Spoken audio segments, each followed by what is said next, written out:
share the difficulties. Actually, because you can hear in those clips that different people from different countries have different accents. So it is hard for me to get used to those accents and know what they're talking about. But actually, after 5 minutes or 10 minutes conversation, it is more easier for me to know what they are talking about. And the second difficulty is that sometimes it is hard to find word to describe, and I think this difficulty is a lot of people in class, English class will match, is that you know what to say in Chinese, but it is hard for you to translate it to English and to describe how you really want to say it. What she's talking about in Christmas is that because Lithuania is a Christian country, so undoubtedly Christmas is one of the most important celebrations in Lithuania.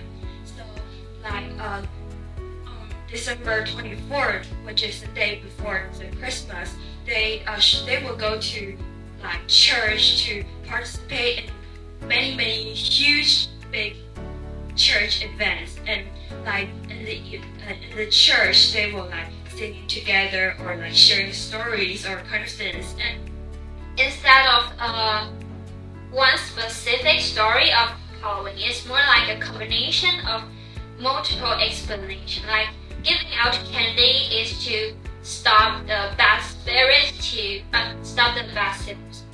coming.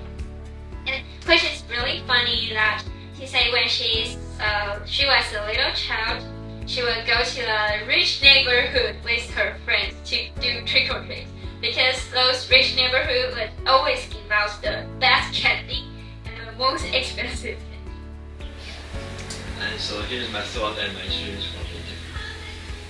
So the first, I think it definitely encouraged my courage to speak to not only foreign but strangers on the road. And second one is improvement. So I did a similar project in my last ETV class, and I think this time I have speak English more fluently, and I think I've improved a lot. As I imagine Germany's staple food will be like bread or pasta, but actually they eat potato or cornmeal balls. Cornmeal balls Chinese is 玉米粉球. I had tried once in Germany, but I haven't tried this kind of dishes, so I asked him whether it is a truly common staple dishes in Germany, and Leo said the cornmeal balls is his favorite. But actually, the cornmeal balls is actually hard and boring and flavorless, so I couldn't understand why he liked this a lot. On the Halloween, the differences between the France and Taiwan and the England and Taiwan. I asked them for Halloween and how they celebrate it and where's their. And first, I asked them about how they celebrate the Halloween. So they said they always prepare candy for children. And this one is I asked Judy that if you whether she prepared candy, cookies, or chocolate, and she said they only prepare candy. For Christmas and Easter, they also prepare chocolate and cookies, but for Halloween, they only prepare candies for children.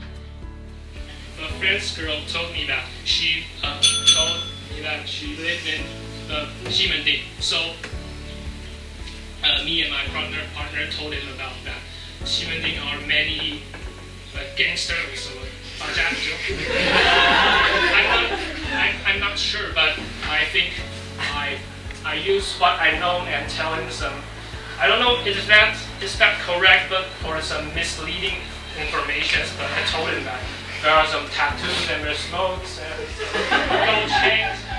But I don't think she didn't really get it.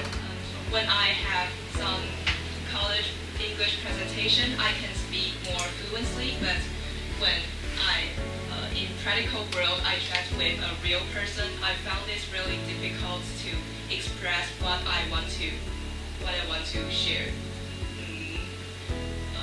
Because my vocabulary is really limited.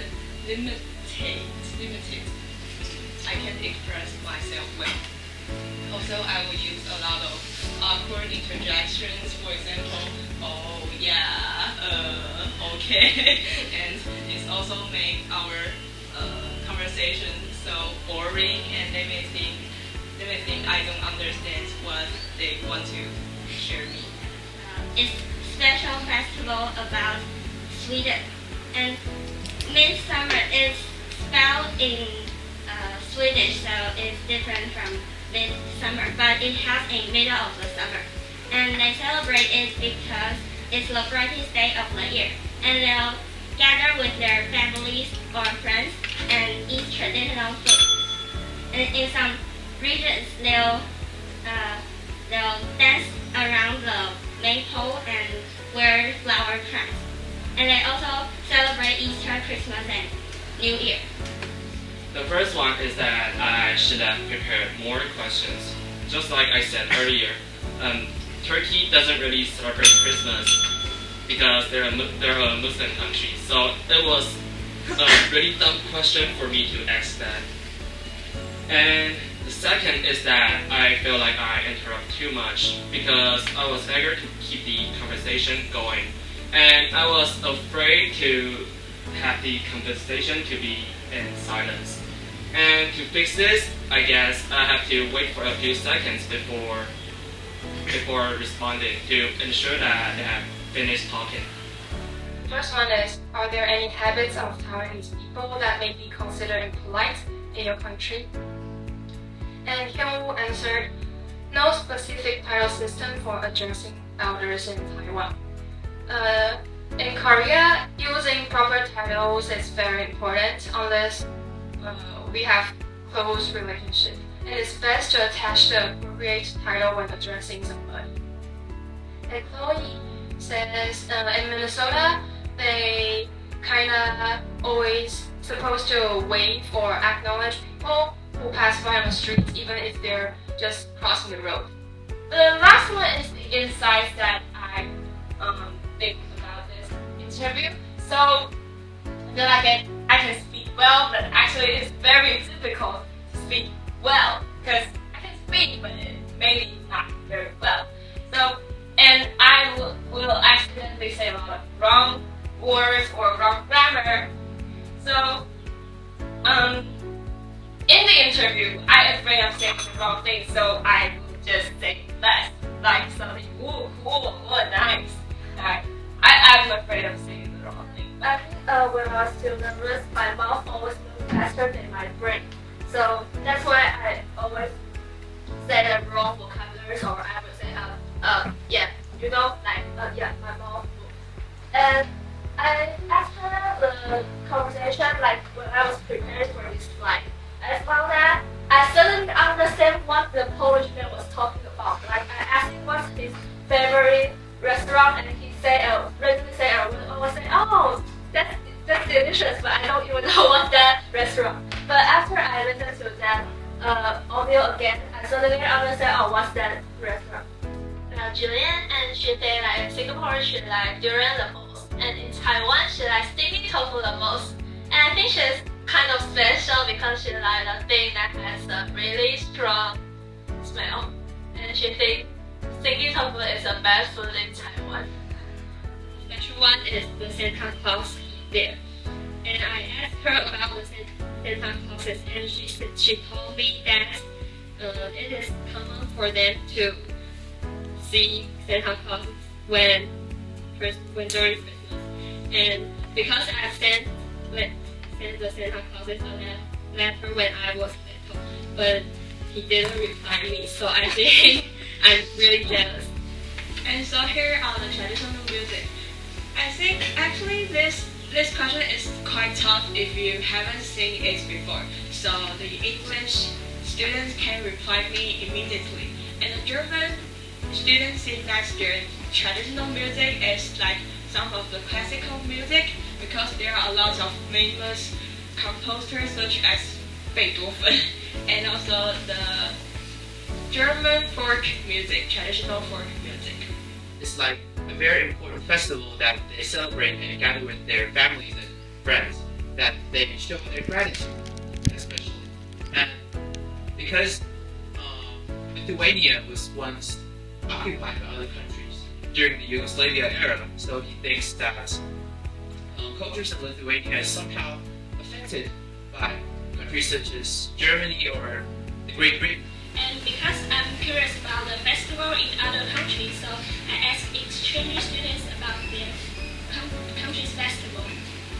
And the first person is Susan, and she's from Paraguay. And she introduced me the Sanjuan Day, and it's on June 24th. And there are many artistic present performances, food booths, and some traditional games. And because this festival is related to fire festival in Spain, so there are many games that are related to fire, such as the bowl that can fire up itself. And she also introduced me another festival. It's called Immaculate Conception Day. It's on December 8th, and it's for Catholics, and it's related to Virgin Mary. And on that day, they will walk for a long distance from the capital to another city that's 50 kilometers away. And we talk about Christmas first. And in Ukraine, their traditional culture are highly connected with church. But their Christmas is not at December 25 like Europe and US, but it is in January 7 because Ukraine is Orthodox and most European are Catholic. So Orthodox Christian holidays usually 2 weeks later than Catholic holidays.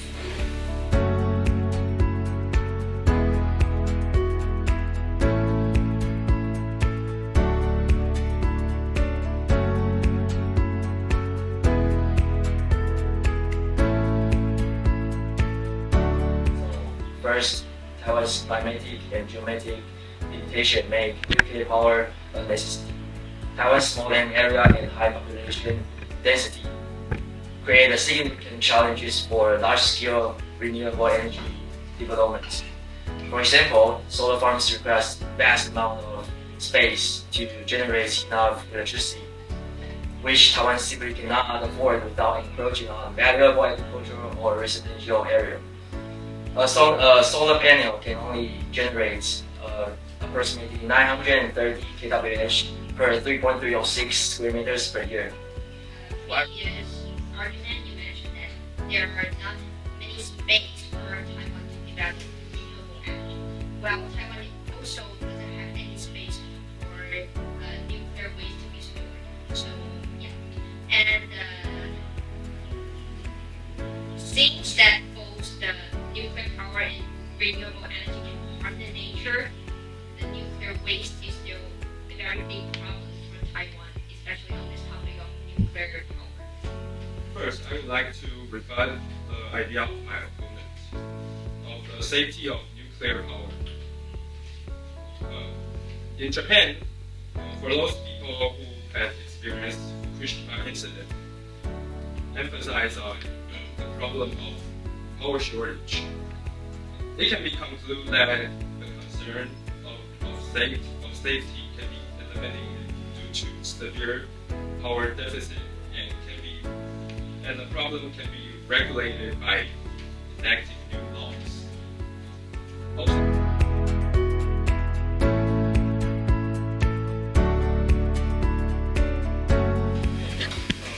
my first question is, what about you mentioned nuclear waste, but what about its long-term storage and environmental impact of its waste? This is not temporary. It's prevalent, like in Lanyu. How do you solve the problem of issues? Yes, you mean the nuclear power waste disposal, but there is an international practice that the nuclear fuel can be processed using reprocessing technology, and it can reduce its value to 25% of its original size. I think that although SMRs might be safer, but it will be also be more expensive, and people might not be able to afford it. But it is safer, and for the expensive part, if we import liquefied natural gas and coal, it may be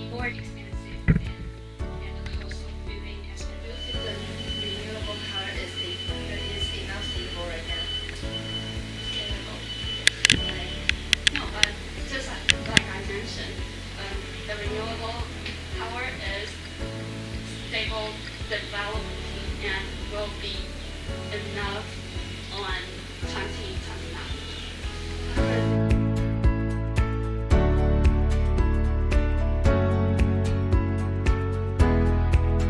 So we will invite our system, our service will invite nurses and lecturers to hospitals to teach people that either zero experience or just wants to get a better job, or even if you retired and you want to come back to work again for your children or something like that. So we will hold lecturers to teach you hand to hand how to save people's lives and be a good nurse. So this. What does a Sigma student look like? Let's take a look at our logo. Okay, I believe you have all seen this character in the Japanese anime, which is Suimaru. He's aka the strongest class leader in Japan. We chose him as our visual symbolize because he's the best student in the class, which is what we gotta do. And let's take a look of its detail. First, he wears dark blue uniform, which is the color of professionalism in Japan. So we can break up our service into 4 parts. First one is consultation. We will do the brief consultation for you to know your travel needs, your preference, and then we can plan a special trip for you. This is a unique itinerary that can meet your needs and your budgets.